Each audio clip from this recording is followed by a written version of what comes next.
محرم تھا؟ اچھا، 14 اگست 1947 کو محرم تھا؟ ہاں، رمضان المبارک 14 اگست 1947 کو محرم تھا۔ ہاں، 14 اگست 2022 میں محرم ہے، لیکن 14 اگست 1947 کو رمضان المبارک تھا۔ 14 اگست 1947 کو 27ویں رمضان کی تاریخ تھی، تو پاکستان رمضان میں بنا ہے۔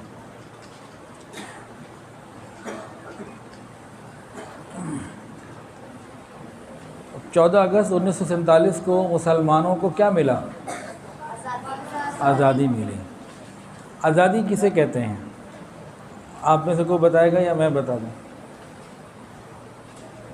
آزادی کا صحیح مفہوم اور تصور کیا ہے؟ آپ میں سے کوئی بتائے گا جی یا میں بتا دوں؟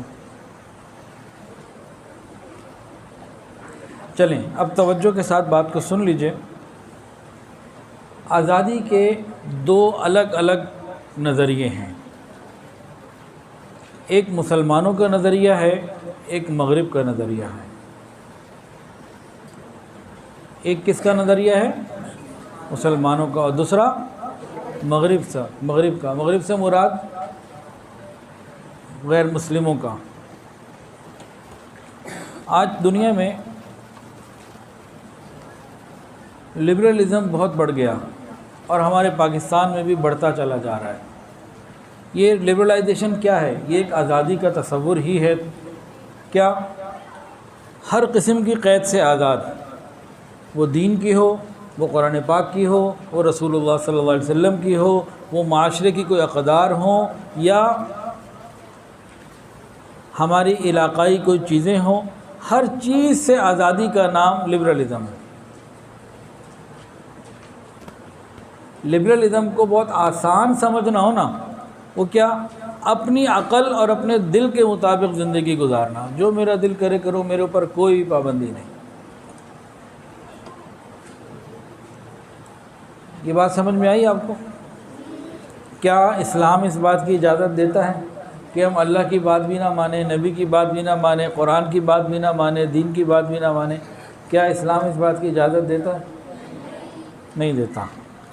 اچھے سمجھدار لوگ ہیں ماشاء اللہ۔ مسلمانوں کے پاس آزادی کا جو تصور ہے، پاکستانیوں کے پاس وہ کیا ہے؟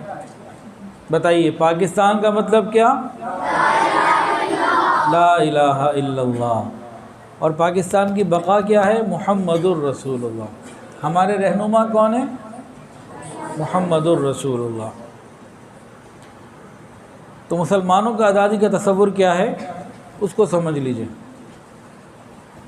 یہ مسلمانوں نے خطہ، یہ زمین، یہ پاکستان اس لیے حاصل کیا تھا کہ پوری آزادی کے ساتھ اللہ تعالیٰ کی بندگی کریں گے، اللہ کی مانیں گے۔ مسلمانوں نے پاکستان اس لیے حاصل کیا تھا، ہمارے بڑوں نے اس لیے قربانی دی تھی کہ ہم پوری آزادی کے ساتھ رسول اللہ صلی اللہ علیہ وسلم کے طریقوں پر زندگی گزاریں گے، ہم مکمل آزادی کے ساتھ نبی کے غلام بن کے رہیں گے۔ ہم مکمل آزادی کے ساتھ نبی کے کیا بن کے رہیں گے؟ غلام، بات مان کے چلیں گے۔ ہم مکمل آزادی کے ساتھ قرآن اور حدیث کو لے کے چلیں گے۔ اس لیے یہ جو حاصل کیا گیا تھا ملک۔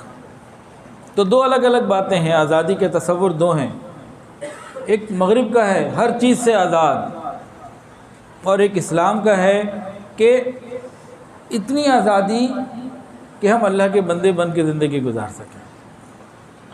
ایسی آزادی چاہیے۔ آج کل 14 اگست کے جتنے پروگرام ہوتے ہیں، اکثر و بیشتر اسکول میں، کالج میں، اداروں میں، یونیورسٹیز میں، جگہ جگہ جو آزادی کا تصور ہمارے بچوں میں، بڑوں میں آ چکا ہے، وہ کیا ہے؟ میوزک، ناچ گانا، مکس گیدرنگ، ہلے گلے،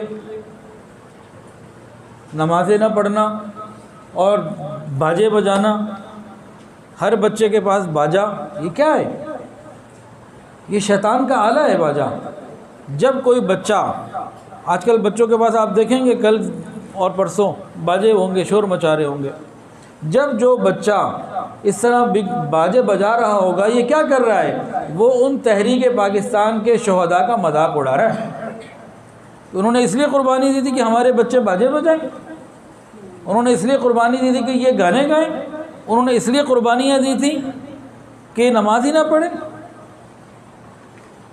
انہوں نے اس لیے قربانیاں دی تھیں کہ موٹر سائیکل کا سائلنسر نکال کے یہ روڈوں میں دوڑتے رہیں، ون ویلنگ کرتے رہیں؟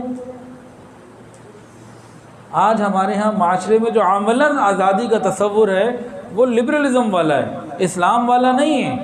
اسلام کی آزادی کا تصور اور ہے، مسلمان کی آزادی کا تصور کچھ اور ہے، اور مغرب کی آزادی کا تصور کچھ اور ہے۔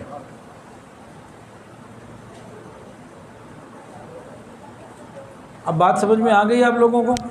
کوئی ایک بچہ بتایا جس کو پوری طرح بات سمجھ میں آ گئی ہو، مختصر ساری بات کا خلاصہ سنا دے، کوئی بھی ایک بچہ بتائیں جی، تاکہ پتہ لگے آپ سمجھدار بچے ہیں، 21ویں صدی کے بچے ہیں بھائی آپ لوگ، بتائیں۔ ہاں بھائی عبداللہ آپ بتا دیں، اور کوئی بتا دیں۔ اتنا مشکل سوال تو نہیں، اچھا چلیں میں آسان کرتا ہوں۔ مغرب کی آزادی کا تصور کیا ہے آپ بتائیں؟ کھڑے ہو جائیں، پیچھے والے۔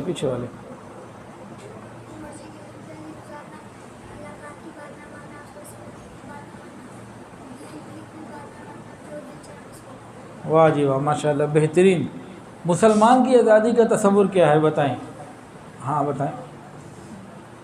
نماز پڑھنا، دین کی بات ماننا، اسلام کی طریقوں پر چلنا، اور جس طرح ہمارے نبی پاک صلی اللہ علیہ وسلم نے بتایا اس کو باتیں آپ کی ساری ٹھیک ہیں، بس کہ پوری آزادی کے ساتھ دین پر عمل کرنا، ٹھیک ہے نا؟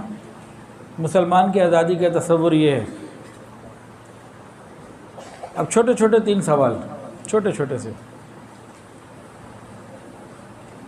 جن لوگوں نے قربانیاں دیں، اگر انہیں پتہ ہوتا کہ ان کی نسلیں یہ مغرب کا لباس پہنیں گی، مغرب کے طور طریقوں پر چلیں گی، تو کیا وہ یہ قربانیاں دیتے؟ نہیں دیتا۔ وہ لوگ جنہوں نے قربانیاں دیں، اگر ان کو پتہ ہوتا کہ ہماری آگے آنے والی نسلیں دین پڑھنے اور عمل کرنے کے بجائے غیروں کے طریقے کے اوپر چلیں گی اور دنیا کی تعلیم کو بالکل فوقیت دیں گی، دینی تعلیم کو بالکل چھوڑ دیں گی، تو کیا وہ دیتے قربانیاں؟ کیا انہوں نے قربانیاں اس لیے دی تھیں کہ ان کی نسلیں انگریز کے طریقے پر آ جائیں؟ نہیں نا۔ تو پھر ہمیں کیا کرنا ہے؟ ہمیں 14 اگست جب آئے ہر سال اللہ سے مانگنا ہے، یا اللہ ہمیں آزادی کی جو صحیح بات ہے وہ سمجھا دیجئے اور ہمارے ملک کو اسلام کا قلعہ بنا دیجئے، اس کی حفاظت فرمائیے۔ یا اللہ ہمیں آزادی کی نعمت کی قدر کرنے کی توفیق عطا فرمائیے، اور جو شہدائے تحریک آزادی پاکستان ہے اللہ ان سب کی مغفرت فرما، اور قیامت کے دن جب ہماری اور ان کی ملاقات ہوگی تو یا اللہ ہم شرمندہ نہ ہوں۔ انہوں نے پاکستان ایک امانت ہے ہمارے حوالے کی ہے، اللہ ہمیں اس میں صحیح طریقے سے سچا پاکستانی بن کر زندگی گزارنے کی توفیق عطا فرما۔ جزاک اللہ خیر۔